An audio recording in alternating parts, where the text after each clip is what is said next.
Hello everyone, Christine McKee here from the Emerging Technology team. Are you looking for ways to build in more interactivity, audience participation, and engagement into your Microsoft Teams meetings? Or maybe you're a classroom teacher looking for ways to build in those formative check-ins where you can provide entrance tickets, survey the students throughout the lesson, or even provide an exit ticket?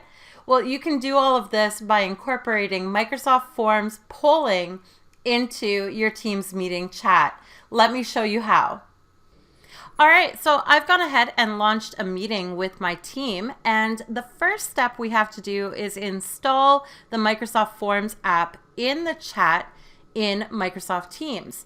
So here I am in the chat or the conversation, and I'm just going to come down to the very bottom, and you see these three dots here at the bottom. Whenever you see three dots in a Microsoft product, click them. They are magical.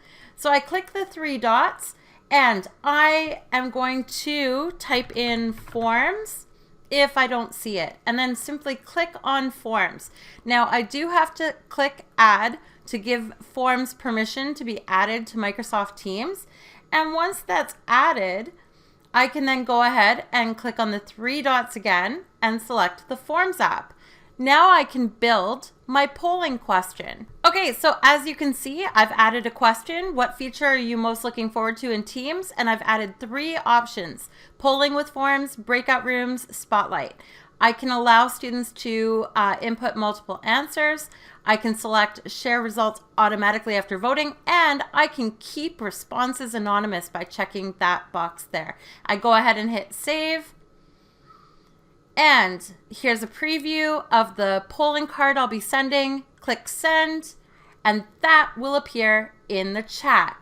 And as you can see, as my teammates are filling out that form, I can see in edited, I can see the responses coming in. And oh, it looks like they're most excited about breakout rooms, but I'm telling you, I'm also excited about polling with forms. Stay tuned for more exciting Teams feature updates.